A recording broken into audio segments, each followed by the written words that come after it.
Bonsoir et bienvenue à tous en cette séance ordinaire du Conseil municipal de la municipalité de la Visitation de l'île du Pas, en ce 12 mai 2026 à 19h30, à laquelle sont présents M. François Drainville. Bonsoir. Mme Maryse Courchaine. Bonsoir. M. Daniel Duchesne. Bonsoir. M. Martial Bellé. Bonsoir. Mme Nancy Gertin. Bonsoir. Et moi-même, Alain Goyette. Ordre du jour. 1. Ouverture de la séance. 2. Lecture et adoption d'ordre du jour. 3. Adoption et suivi des procès-verbaux. 3.1. Adoption du procès-verbal de la séance extraordinaire du 7 avril 2026. 3.2. Adoption du procès-verbal de la séance ordinaire du 14 avril 2026. 4. Administration. 4.1. Approbation des comptes payables et payés au 14 mai 2026. 4.2. Dépôt du rapport des permis émis durant le mois d'avril 2026. 4.3. Avis de motion et dépôt du projet de règlement 298-2026, abrogeant et remplaçant le règlement 298-2020 relatif à la gestion contractuelle. 4.4. Congrès annuel de la FQM 2026. 5. Correspondance. 5.1. Agence municipale 911. 5.2. Corporation du patrimoine de Vertier, soutien financier. 5.3. Journée internationale contre l'homophobie et la transphobie. 6. Travaux publics. 6.1. Programme d'aide à la voirie locale, volet entretien, confirmation de la contribution du MTMD. 7. Sécurité publique, aucun point. 8. Hygiène du milieu et environnement. 8.1. Achat de BRF de Saule pour la forêt nourricière. 9. Urbanisme. 10. Loisirs et culture. 10.1. Aréna Joanie-Rochette. Actualisation du projet. Demande d'aide financière et partage des coûts. 10.2. 16e édition de la mission de paix sur le fleuve Saint-Laurent. 11. Période de questions et demandes verbales de la part de l'assistance. Et 12. Levée de l'Assemblée.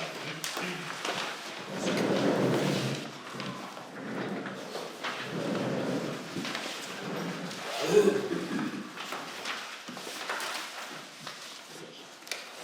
vais prendre un proposeur pour un secondaire. Qui propose l'ordre du jour? M. Daniel Duchesne propose. Qui est-ce qui seconde? M. François Drainville seconde. Est-ce que c'est unanime? Oui. Oui. Merci.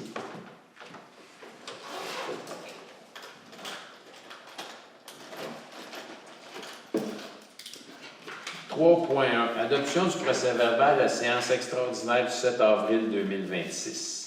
Bien, tous les membres du Conseil en ont pris connaissance. Est-ce que c'est exact? Tout est correct? Si oui, est-ce que j'ai un proposeur et un secondaire pour adopter le procès-verbal du 7 avril 2026? M. Martial Bellé propose. Mme Maryse Courchaine seconde. Est-ce que c'est unanime? Oui. Même chose pour le procès-verbal de la séance ordinaire du 14 avril 2026. Tous les membres du Conseil en ont eu copie, en ont pris connaissance. Est-ce que j'ai quelqu'un pour le proposer? M. Daniel Duchesne propose. Quelqu'un seconde. M. François Drainville seconde. Est-ce que c'est unanime? Oui. Oui. Merci beaucoup.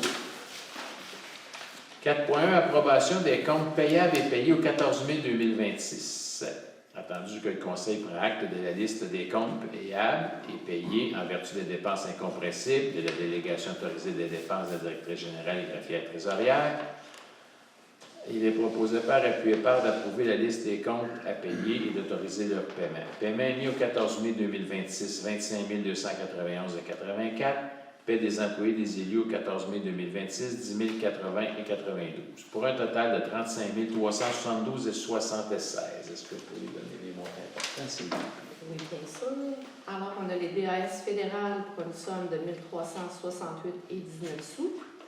DAS provinciales, 3709,52 sous. Ensuite, on a les paies des employés et des élus. MRC de Dautré, 1254,46 sous pour la quote-part pour les évaluations de mai 2026. EBI, 2504,20 et 20 sous, pour la collecte des ordures et le transport des ordures. Et Michaud Clément Inc., 10 474,22 pour les audits et le rapport financier 2025. Bien, merci beaucoup. Je prendrai un proposeur pour la dépense. Mme Maryse Courchaine propose et quelqu'un pour appuyer ces dépenses. M. Martial Bellé, seconde. Est-ce que c'est unanime? Oui. Merci beaucoup. Dépôt du rapport de permis émis durant le mois d'avril 2026. Ça, c'est- hein? On a eu 13 permis, hein, quand même. Au mois d'avril, on a eu 13 permis pour des montants de travaux de 764 000, puis un montant perçu de 620 $. Et jusqu'à la fin d'avril, depuis le début de l'année, on a eu 26 permis. Fait que le mois d'avril, il y a eu autant de permis que depuis le début de l'année, pour la valeur de travaux totaux de 1 054 000, puis des revenus de 890. Un permis de lotissement. C'est tout. C'est un point d'information. 4.3. Avis de motion et dépôt du projet de règlement numéro 298-2026, abrogeant et remplaçant le règlement 298-2020 relatif à la gestion contractuelle. Conformément à l'article 445 du Code municipal, un conseiller ou une conseillère donne avis de motion et de dépôt du projet de règlement 298-2026, abrogeant et remplaçant le règlement 298-2020 relatif à la gestion contractuelle, qu'il sera soumis pour adoption à une prochaine séance du conseil municipal, le règlement 298-2026 relatif à la gestion contractuelle. Le conseiller ou la conseillère fait le dépôt du projet de règlement. Une copie est disponible à la municipalité de la visitation de l'île du Port. Quelqu'un pour l'avis de motion? M. François Drainville donne avis de motion. Et dépose. Et dépose le projet de règlement. 4.4, congrès annuel de la FQM 2026. Considérant que le congrès annuel de la FQM se tiendra du 24 au 26 septembre 2026 au Centre des congrès de Québec, considérant la disponibilité des fonds budgétaires pour les élus, en conséquence, la proposée par, appuyée par est résolue que la municipalité de la visitation de l'île du Port autorise M. Alain Goyette, maire, à assister au congrès de la Fédération québécoise des municipalités, que la municipalité défraie les coûts d'inscription, que les frais de déplacement et de subsistance seront remboursés sur présentation des pièces justificatives selon la politique en vigueur, d'affecter ce montant au poste budgétaire 0210 00 310. Ça avance qu'il y a quelqu'un d'autre qui veut venir aussi? Non, pas personne. On va l'offrir, on ne peut pas être. Pas dire, le maire est égoïste, il y a juste lui. Non, je l'offre. Quelqu'un veut le proposer? M. Daniel Duchesne propose. Quelqu'un seconde? M. Martial Bellé seconde. Est-ce que c'est unanime? Oui. Bien, merci beaucoup. 5 correspondances. 5.1 Agence municipale 911. Dépôt d'une communication datée du 16 avril, reçue de l'Agence municipale 911, nous confirmant qu'un montant de 341,32 a été versé en notre nom à COCA par dépôt direct pour la période de février 2026. Il s'agit du versement de la remise mensuelle de la taxe du financement des centres d'urgence 911. Le document est déposé, c'est un point d'information. 5.2. Corporation du patrimoine de Berthier, soutien financier. Attendu la correspondance reçue de la part de Mme Danielle Joyal, directrice de la Corporation du patrimoine de Berthier, concernant une demande de soutien financier afin de réaliser ou de faciliter les projets et les activités qui sont menées à la chapelle des Culs-de-Père au cours de l'été. Il est proposé par, appuyé par et résolu de verser la somme de 200 $ à la Corporation du patrimoine de Berthier à titre de soutien financier, de leur permettre de poursuivre les objectifs de réalisation des projets et d'activités qui sont menés à la chapelle des Culs-de-Père au cours de l'été. J'ai quelqu'un pour proposer. Mme Maryse Cochin propose. Un appui. M. Daniel Duchesne. Seconde. Est-ce que c'est unanime? Oui. Merci. 5.3. Journée internationale contre l'homophobie et la transphobie. Considérant que la Charte québécoise des droits et libertés de la personne reconnaît qu'aucune discrimination ne peut être exercée sur la base de l'orientation sexuelle, de l'identité de genre ou de l'expression de genre.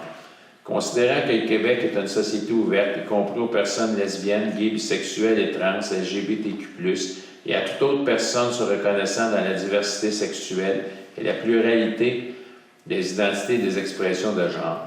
Considérant le 17 mai la Journée internationale contre l'homophobie et la transphobie, que celle-ci est célébrée de fait dans de nombreux pays et qu'elle résulte d'une initiative québécoise portée par la Fondation Émergence depuis 2003. Considérant que la table des préfets de la Nadière, dans le cadre de la démarche anadoise visant l'amélioration des conditions de vie, soutient le projet Diversité de la Nadière porté par le NEO, qui vise à soutenir les municipalités lanaudoises dans l'intégration et le développement des pratiques inclusives entourant la diversité sexuelle et de genre. Considérant qu'il y a lieu d'appuyer les efforts de l'organisme, le NEO, seul organisme lanaudois à offrir des services aux communautés LGBTQ+, dans la région. Considérant qu'il y a lieu d'appuyer les efforts de la Fondation Émergence et du NEO dans la tenue de cette journée et d'envoyer un message de soutien et d'ouverture aux communautés LGBTQ+, considérant que malgré les efforts pour l'inclusion des personnes LGBT, une hausse fulgurante de haine envers la communauté LGBTQ+, est constatée dans la société. Conséquence, les proposés par, appuyés par et résolus de proclamer le 17 mai Journée internationale contre l'homophobie et la transphobie. J'ai besoin d'un proposeur. M. François Brinville propose. Est-ce que quelqu'un seconde? M. Martial Bellé seconde. Est-ce que c'est unanime? Oui. Merci beaucoup.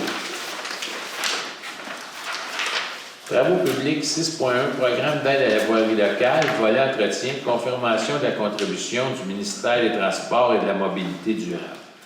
Dépôt de cet informatif d'une communication datée du 14 avril 2026. Reçu du ministère des Transports et de la Mobilité durable, M. Jonathan Julien, nous confirmant un montant de 22 068 accordé dans le cadre du programme d'aide à la voirie locale, volet entretien pour la période 2026-2027. C'est un point d'information.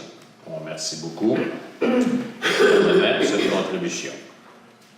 7, aucun point. Et ça, c'est sécurité publique. 8, hygiène du milieu et environnement. 8.1, achat de BRF de Saules pour la forêt nourricière. Attendu que pour l'entretien des aménagements paysagers de la forêt nourricière, il est nécessaire d'installer à nouveau du BRF de Saules, c'est du pays. Considérant le comité d'environnement de l'île du Pas a présenté une demande pour la dite dépense, considérant que la municipalité de la Visitation de l'île du Pas a reçu une offre conformément aux règles prévues au règlement de gestion contractuelle, soit celle de la compagnie Matériaux Paysagers Charrette au montant de 1165,80 plus les taxes applicables, considérant la recommandation favorable du comité d'environnement de la Visitation de l'île du Pas concernant l'offre de la compagnie Matériaux Paysagers Charrette, il est proposé par, appuyé par et résolu d'accepter l'offre numéro 202-61-16 pour l'achat de BRF de Saules pour la forêt nourricière auprès de la compagnie Matériaux Paysagers Charrette au montant de 1165,80 plus les taxes applicables. D'affecter la dépense en entretien et réparation de la forêt nourricière, poste budgétaire 02 701 90 522. Quelqu'un propose? M. Daniel Duchesne propose. Secondaire? M. Martial Bellé, second. Est-ce que c'est unanime? Oui. Ici. Loisirs et culture 10.1, Aréna Joanie Rochette, actualisation du projet, demande d'aide financière et partage des coûts. Attendu que les conseils municipaux de 10 municipalités ont adopté des résolutions concordantes manifestant leur volonté d'explorer des modes de collaboration intermunicipale afin d'assurer la pérennité de l'Aréna Joanie Rochette, attendu que ces résolutions ont également confirmé la mise en place d'un comité intermunicipal composé des maires et des directions générales, des municipalités participantes, avec l'accompagnement de la direction régionale du ministère des Affaires municipales et de l'Habitation. Attendu que l'Aréna Joanie Rochette constitue une infrastructure sportive et récréative d'intérêt supralocal desservant la population de l'ensemble du territoire concerné. Attendu que l'Aréna Joanie Rochette est actuellement la propriété de la ville de Berthierville. Attendu que des travaux de mise aux normes et de rénovation de l'Aréna Joanie Rochette sont requis afin d'assurer la sécurité, la conformité et la pérennité de l'infrastructure. Attendu que le programme d'aide financière aux infrastructures récréatives, sportives et de plein air, PAFIR-SPA, permet de soutenir les financements pour ce type de projet. Attendu que le comité intermunicipal recommande que la ville de Berthierville procède à l'actualisation du projet et à l'estimation du coût des travaux, et de même que pour assurer l'accompagnement dans la rédaction et le dépôt d'une demande d'aide financière dans le cadre du PAFIR-SPA, attendu que les frais associés doivent être répartis entre les municipalités participantes. En conséquence, le proposé par, appuyé par est résolu que le conseil municipal recommande à la ville de Berthierville de 1. Procéder à l'actualisation du projet de mise aux normes et de rénovation de l'Aréna Joanie Rochette. 2. Actualiser l'estimation des coûts des travaux projetés. Et 3. D'obtenir des services d'accompagnement requis pour la préparation et la rédaction des demandes d'aide financière dans le cadre du programme d'aide financière aux infrastructures récréatives, sportives et de plein air par FIRSPA. Que le conseil municipal autorise que les coûts associés soient engagés jusqu'à concurrence d'un montant maximal de 37 500 $ qui sera réparti entre les municipalités participantes conformément à la richesse foncière uniformisée utilisée par la MRC de Dautré pour l'établissement des quotes-parts de son budget 2026. Attendu que le conseil municipal appuie que la Ville de Berthierville, dans le dépôt d'une demande d'aide financière dans le cadre du parc FIRSPA pour la réalisation des travaux de mise aux normes et de rénovation de l'aréna Junior Hachette, selon l'option 1 du plan préliminaire déposé par Aedifica, en date du 31 octobre 2024. C'est pour ça qu'il y a une actualisation. Il y a quand même 2 ans qui s'est passé depuis la dernière fois. Que le conseil municipal appuie également la Ville de Berthierville dans le dépôt de autres programmes d'aide financière visant à la réalisation du projet. Que la copie de la présente résolution soit transmise à la Ville de Berthierville ainsi qu'à la Direction régionale du ministère des Affaires municipales et de l'Habitation. Avant de procéder, y avait-tu montant exact que ça donnait? Ça nous donne notre contribution, nous autres, 802,50. C'est ça que les Dupas s'engagent à donner. J'aurais besoin d'un proposeur. Mme Marie Scourchaine propose. Quelqu'un peut appuyer? François Tremblay, seconde. Est-ce que c'est unanime? Oui. Merci beaucoup. On a dit 802,50. Oui.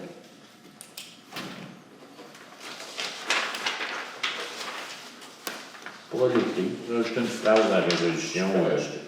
On va rajouter une phrase dans la résolution qui dit que pour la municipalité, ça fait une contribution maximale de 802,50 pour savoir rassurer les citoyens. Parce que 37 000, ça aurait fait cher un peu pour notre budget. 10.2. 16e édition de la mission de paix sur le fleuve Saint-Laurent. Attendu que la 16e édition de la mission de paix sur le fleuve Saint-Laurent se déroulera du mardi 30 juin au samedi 11 juillet 2026. Attendu qu'une trentaine de participantes sur l'eau et sur la route de Montréal à Québec participent ensemble à ce périple historique sur le chemin de nos ancêtres. Attendu que la mission de paix est une démonstration de solidarité avec les peuples originaires d'ici et pour leur amour du territoire. Attendu que la mission de paix sur le fleuve fait étape à la visitation de l'île du Pas. Attendu que la correspondance de M.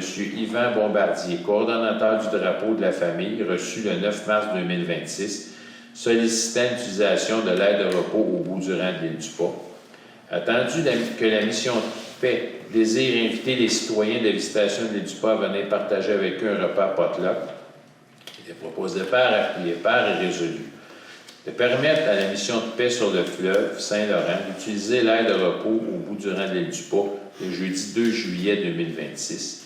De permettre à la mission de paix sur le fleuve Saint-Laurent d'inviter les citoyens de la visitation de l'île du Pas à partager avec eux un repas potluck.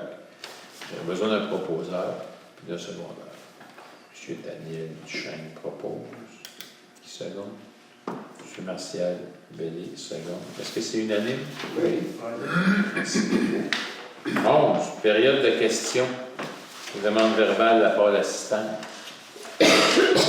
Bonsoir. Je voulais savoir si quelque chose pour les freins qui sont sur les routes de la municipalité. Est-ce qu'il y a une date qui est prévue pour les couper? Il n'y a pas de date qui est prévue pour les couper. Ce dont on a poussé de l'avant, c'est qu'il va y avoir un appel d'offres là, pour le faire. On est rendu là. Il faut mettre à date, parce qu'il y en a beaucoup qui en ont coupé. Il faut remettre à date notre inventaire qui avait été remis à date en octobre, puis on va aller en appel d'offres, parce qu'on a eu une réponse négative d'Hydro-Québec pour nous aider là-dedans. À l'époque, il y avait M. Michael Sevia, qui était président de l'Hydro-Québec, qui, dans ses priorités, avait fixé le contrôle de la végétation. Fait que ça va donner des ouvertures à contribuer à ça. Et là, maintenant, il n'est plus là. Il semble plus que le contrôle de la végétation soit aussi important qu'avant. Fait que ça nous a été, c'était supposé être cette année, là, c'est encore remis. Fait qu'au lieu d'attendre indéfiniment, on va commencer par procéder à un appel d'offres. On va voir là, si... Est-ce qu'on a une idée approximative du coût que ça peut être? Honnêtement, je ne m'en rappelle plus, mais oui, ce chiffre-là avait été calculé. On le savait un peu comment c'était pour nous coûter. On savait le nombre d'arbres. C'était proche 80 000 pour les nôtres. Ouais. 80. J'ai dit 82 dans la tête, 82 000, mais là, on vous le dit sur toute réserve. Là, Ouais, c'est ça, non, non. Ça, c'était il y a 3 ans. Ouais. C'est, au montant actuel, c'est peut-être un peu plus à la hausse, oui. Mais ça représentait ça à peu près. On a eu une nouvelle aussi sur l'espèce d'arbre qu'on va pouvoir planter pour remplacer ces arbres. Non, mais ça, il y a des grandes discussions qui se font dans le moment sur justement est-ce qu'on doit amener une autre espèce dans le milieu ou on laisse ceux qui sont là, on peut en rajouter, mais on garde les mêmes essences qui sont là. Ça, c'est... On a longtemps pensé que d'amener des nouvelles espèces, c'était bénéfique. Puis là, il y a des discussions qui sont plus dans le sens de dire, ben laissons la nature faire les choses, on peut l'aider, mais essayons pas de la dénaturer en amenant des espèces qui pourraient nous causer des problèmes dans le futur. Ça, c'est des discussions qui sont là. Mais qu'il arrive le temps de reboiser, ça va certainement... T'sais, si, par exemple, des bouleaux, il y en a très peu ici. Même du merisier, il y en a très peu. Fait que si ça ne pousse pas ici, il y a une raison naturelle, comment qu'on forcerait. Ceux qui en ont, il y en a quelques-uns qui en ont chez eux, là, mais c'est pas quelque chose qu'on voit beaucoup naturellement. Fait que c'est un questionnement qui existe. Et puis ça, avec la MRC, il y a le plan climat, puis il y a une partie de ça il y a une partie de ce travail-là qui va aider à amener des réponses à ça. Puis la table de concertation régionale du Lac-Saint-Pierre travaille là-dessus aussi. Puis pas à temps plein parce que c'est plus un éveil, mais qu'on soit rendu à transplanter, on va avoir une bonne idée des espèces qui vont être. C'est pas une interdiction, c'est plus quelles espèces vont être promues ou à promouvoir plutôt que d'autres. Il y a pas eu de développement concernant la date sur les milieux humides. Les zones inondables? Les zones inondables, pardon. Parce qu'il y en a eu une aussi. Il y en a des travaux qui se font ces milieux humides. Ça, c'est un autre dossier. Ouais, c'est ça. Mais pour les zones inondables, il n'y a pas d'évolution comme telle, mais le dossier avance. Actuellement, on a rencontré les MRC autour du Lac-Saint-Pierre et il y a unanimité pour demander à la CMM de faire les cartes pour le fleuve Saint-Laurent. Maintenant, il y a certaines MRC conventionnées, dont entre autres Masquinongé et Nicolet-Yamaska, qui ont des travaux, que je vais dire d'inter, qui sont dans le bassin versant mais qui ne sont pas dans le fleuve Saint-Laurent, qui eux autres, il y en a une partie de faite, il y en a une partie à terminer pour un cas, il y en a une partie de... Fait qu'eux autres, ça va être plus, disons encore, à s'arrimer avec le gouvernement pour ces MRC-là, qui en a une partie de faite pour ne pas perdre de travail, puis où est-ce qu'ils vont avec ça. Mais pour Autrey, nous autres, on est d'accord, puis Pierre de Sorel, là, que ce soit la CMM qui le fasse en entier pour le territoire, il n'y a aucun problème. Le gouvernement a débloqué de l'argent. Puis d'ailleurs, plus ça va, plus il y a des écrits là-dessus, puis plus qu'on constate, puis qu'on comprend très bien que ce règlement-là n'a pas été fait pour le fleuve Saint-Laurent. Il a vraiment été fait pour des rivières, puis qu'il mérite. Il a été modifié, on a fait des gains. Les mémoires qu'on a faites, à ma grande surprise, ont été beaucoup plus profonds que je pensais. Puis ont amené beaucoup plus de questionnements que je pensais. Fait que ça là, on le voit là, même d'ailleurs, en rapport avec ça, l'automne passé, il y a eu une nouvelle réglementation pour l'aspect agricole de tout ça, l'aspect agriculture.